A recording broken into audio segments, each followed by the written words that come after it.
للہ رب العالمین والصلاۃ والسلام علی سید الانبیاء والمرسلین اما بعد فاعوذ باللہ من الشیطان الرجیم بسم اللہ الرحمن الرحیم۔ السلام علیکم ورحمۃ اللہ وبرکاتہ۔ پیارے بچوں، سب کیسے ہیں؟ امید کرتی ہوں سب ٹھیک ہوں گے۔ پیارے بچوں، ہمارا جو سبق تھا زکوٰۃ کے بارے میں، اس میں ہم نے زکوٰۃ کی فضیلت کے بارے میں پڑھا تھا، اس کے لغوی و شرعی معنی، اور مستحقین جو زکوٰۃ ہے وہ تھے، یعنی جن کو زکوٰۃ دینا جائز ہے، وہ ہم نے پڑھا تھا۔ تو آج انشاءاللہ عز و جل ہم پڑھیں گے زکوٰۃ کے معاشی اور معاشرتی کیا کیا فوائد ہیں، زکوٰۃ دینے نہ دینے کے کیا عذابات ہیں، ٹھیک ہے۔ اور تو پیارے بچوں، پیج نمبر 26 پر آ جائیے۔ اس میں ہمارا نمبر 1 پوائنٹ ہے پیارے بچوں، زکوٰۃ کا نظام معاشرے سے غربت کو ختم کر سکتا ہے۔ مثال کے طور پر اگر کسی شہر کی آبادی 1 کروڑ ہے اور اس شہر میں 1 لاکھ افراد ایسے ہوں جن کی زکوٰۃ لاکھوں میں نکلتی ہو، اگر وہ مالدار ایک آدمی کو اپنی زکوٰۃ کی رقم سے کاروبار کروا دیں تو اس شہر کے مزید 1 لاکھ افراد اپنے کاروبار کے مالک بن جائیں گے۔ بالکل اسی طرح اگلے سال زکوٰۃ دینے والے 2 لاکھ ہو جائیں گے۔ اب 2 لاکھ افراد زکوٰۃ دینے کے قابل ہو جائیں گے۔ اس طرح 10-20 سالوں میں بہت فرق پڑ جائے گا اور شہر کی آبادی سے غربت کا خاتمہ ہو جائے گا انشاءاللہ عز و جل۔ تو پیارے بچوں، پہلا بتایا کہ زکوٰۃ سے کیا ہوگا، غربت ختم ہو سکتی ہے۔ بالکل جو صحیح طریقہ ہے، جو ہمیں شریعت نے بتایا، بالکل اسی طرح دی جائے تو انشاءاللہ عز و جل ایک دن ایسا بھی آئے گا کہ غربت اور یعنی زکوٰۃ لینے والے ہمارے ختم ہو جائیں گے۔ تو اس کا طریقہ بھی بتائیں کہ اگر 1 لاکھ لوگ زکوٰۃ دینے والے ہیں تو زکوٰۃ کے جو مستحق ہے لینے والے جو ہیں ان کو اسی طرح دیا جائے، یعنی مالک بنا دیا جائے، ان کو کاروبار کرا دیا جائے، تو ظاہر سی بات ہے جب ان کا کاروبار ہو جائے گا تو وہ پھر ہاتھ پھیلانے والے نہیں رہیں گے اور زکوٰۃ کے مستحق بھی نہیں رہیں گے۔ تو اس طرح انشاءاللہ عز و جل ایک دن ایسا آئے گا کہ زکوٰۃ لینے والے پاکستان میں نہیں بچیں گے انشاءاللہ۔ اسی طرح نمبر 2 اس کا پوائنٹ بتایا ہے کہ زکوٰۃ کے ذریعے دولت ایک جگہ جمع نہیں رہتی بلکہ معاشرے کے مختلف طبقات میں گردش کرتی رہتی ہے، جس سے بہت معاشرے میں خوشحالی آ سکتی ہے۔ جس طرح صاف شفاف حوض کا پانی انسان صحت کے لیے مفید ہوتا ہے، لیکن اگر یہ پانی ایک لمبے عرصے تک ایک ہی جگہ جمع رہے تو وہ بدبودار ہو جاتا ہے۔ اب وہی پانی صحت کے لیے نقصان دہ ہو سکتا ہے۔ بالکل اسی طرح اگر دولت کچھ لوگوں کے پاس جمع ہو کر رہ جائے تو وہ معاشرے میں خرابی کا باعث بن جاتی ہے۔ نمبر 3 ہے آپ کا پوائنٹ کہ زکوٰۃ کے نظام سے اسلامی معاشرے میں اعتماد پیدا ہوتا ہے کہ آج جو مالدار ہیں تو دوسروں کی مدد کرے، کل وہ ضرورت مند ہو گیا تو اس کی مدد کی جائے گی۔ کسی کو یہ فکر کرنے کی ضرورت نہیں ہے کہ اگر وہ مفلس ہو گیا تو اس کا کیا بنے گا۔ اگر پیارے بچوں، اگر ہمارے اندر یہ جذبہ پیدا ہو جائے کہ اگر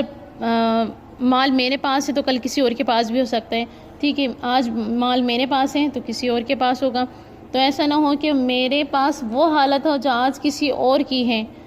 آج جو غربت کا مارا ہے۔ تو ٹھیک ہے، اپنے آپ کو اسی کنڈیشن پہ رکھ کر اگر ہم کسی ضرورت مند کی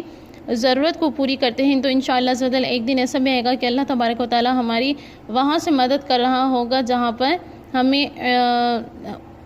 جہاں سے ہمیں کوئی اندیشہ بھی نہیں ہوتا کہ وہاں سے دولت آئے گی پھر ہمیں رزق ملے۔ نمبر 4 پوائنٹ یہ ہے کہ زکوٰۃ کے ذریعے معاشرے میں ایسا ماحول پیدا ہو جاتا ہے کہ جہاں اچھائیوں کو فروغ یعنی اسپیڈ اپ ہو جاتا ہے، پھیلتی ہیں اچھائیاں، اور برائیوں کا خاتمہ یعنی ختم ہو جاتے ہیں، کیونکہ معاشی پریشانیوں ہی کی وجہ سے بہت سارے جرائم جو ہوتے ہیں، ٹھیک ہے، وہ جنم لے لیتے ہیں۔ مثال کے طور پر چوری، ڈاکہ، ذہنی جسمانی بیماری وغیرہ۔ اسی طرح نمبر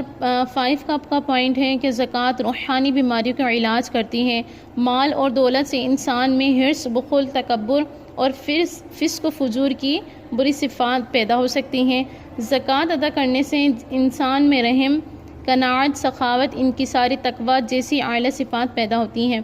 تو جس طرح زکوٰۃ کیا ہوتا ہے، زکوٰۃ روحانی بیماریوں کا علاج کرتی ہے، اور مال اور دولت سے انسان میں کیا ہوتا ہے، حرص بھی پیدا ہو جاتی ہے، لالچی بن جاتا ہے، بخل اس کے اندر آ جاتا ہے، کنجوسی اس کے اندر آ جاتی ہے، تکبر، انانیت اس کے اندر آ جاتی ہے، فسق و فجور زیادہ کرنے لگ جاتے ہیں، زیادہ پیسہ آتا ہے تو بری چیزوں میں خرچ کرنے لگ جاتے ہیں، کوئی شرابی بن جاتا ہے، کسی اور چیزیں جو کہ شریعت میں جائز نہیں وہ کام کرنا شروع کر دیتا ہے، بری صفات ہیں جو کہ یہ۔ اسی طرح زکوٰۃ کو ادا کرتے ہیں تو سب سے پہلے اس کے دل میں دل نرم کر دیا جاتا ہے، قناعت اس کے اندر آ جاتی ہے، یعنی جتنا کھانا ہے بس اسی کے مطابق کیا کرتا ہے پیارے بچوں وہ میانہ روی اختیار کرتے ہیں، ان کی ساری ملنساری اس کے اندر آ جاتی ہے، ٹھیک ہے، سوشل جینیس وہ بن جاتے ہیں، ٹھیک ہے، ملنساری جسے ملنساری کہا جاتا ہے۔ اسی طرح تقویٰ یعنی جائز چیزوں سے بھی وہ بچ جاتے ہیں، مثال کے طور پر پیٹ بھر کر کھانا یا پھر گلا بھر آپ نے اتنا کھا لیا کہ گلے سے اوپر تک آ کے کھانا جائز ہے شریعت میں، لیکن تقویٰ ایک ایسی چیز ہے جو کہ انسان کو درمیانے راہ پر چلاتی ہے، ٹھیک ہے، یہ انشاءاللہ جو صفت اس کے اندر آ جائیں گی۔ تمام کی تمام صفات پیارے بچوں ایسی صفات ہیں جو کہ ہمیں زکوٰۃ سے ہی ملتی ہیں، جیسے کہ قرآن کریم میں ارشاد باری تعالیٰ ہے خُذْ مِنْ أَمْوَالِكُمْ صَدَقَةً تُطَہِّرُكُمْ وَتُزَكِّيهِمْ بِهَا، سورہ توبہ کی آیت نمبر 103 ہے کہ آپ ان کے اموال میں سے صدقہ یعنی زکوٰۃ وصول کیجئے تاکہ آپ اس یعنی صدقے کے باعث ان کو یعنی قلب و ذہن کے گناہوں سے پاک فرما دیں۔ زکوٰۃ نہ دینے کے عذاب، نبی کریم صلی اللہ تعالیٰ علیہ وسلم نے فرمایا پیارے بچوں کہ جو شخص اپنے مال کی زکوٰۃ ادا نہیں کرتا، زکوٰۃ نہیں دیتا، بروز قیامت اس کا مال سانپ کی صورت میں اس کے گلے کا پھندا بنا دیا جائے گا، یہ بخاری شریف حدیث مبارکہ ہے۔ اسی طرح جو لوگ سونا اور چاندی کا ذخیرہ کرتے ہیں اور اسے اللہ تبارک و تعالیٰ کی راہ میں خرچ نہیں کرتے تو انہیں دردناک عذاب کی خبر سنا دیں، جس دن اس یعنی سونے چاندی اور مال پر دوزخ کی آگ میں تاپ دی جائے گی، پھر اس یعنی تپتے ہوئے مال سے ان کی پیشانیوں اور ان کے پہلو اور ان کی پیٹھیں داغ دی جائیں گی اور ان سے کہا جائے گا کہ یہ وہی یعنی مال ہے جو تم نے اپنی جانوں کے مفاد کے لیے جمع کیا تھا، سو تم یعنی اس مال کا مزہ چکھو جسے تم نے جمع کر کے رکھا ہوا تھا۔ یہ سورہ توبہ کی آیت نمبر 34 اور 35 ہے۔ تو پیارے بچے اس میں یہ بتایا گیا کہ نبی کریم اللہ تبارک و تعالیٰ نے فرمایا کہ بروز قیامت ایک تو نبی کریم صلی اللہ علیہ وسلم فرمان آپ نے سن لیا کہ سانپ کی شکل میں اس کا مال آ جائے گا، اور اس کا جو جتنا مال اس نے سونا چاندی جمع کیا تھا قرآن کریم کی آیت مبارکہ سے میں نے بتا دیا کہ اس کو پہلے آگ میں تپایا جائے گا، جب وہ کوئلے کی مانند ہو جائے گا، بالکل کھولتا ہو جائے گا تو اس کی پیشانی کو داغا جائے گا، ٹھیک ہے، یہ عذابات اس کے لیے ہیں۔ تو پیارے بچوں آج تک کے لیے اتنا ہی، مزید پہلے اس کا اسائنمنٹ لیجیے، اسائنمنٹ کے ساتھ ساتھ مجھے چیک کروائیں، اور جو نہیں سمجھ آیا مجھ سے سوال کریں، انشاءاللہ عز و جل آپ کی رہنمائی کی جائے گی۔ آج تک کے لیے اتنا ہی، مجھے اجازت دیجیے۔ السلام علیکم ورحمۃ اللہ وبرکاتہ۔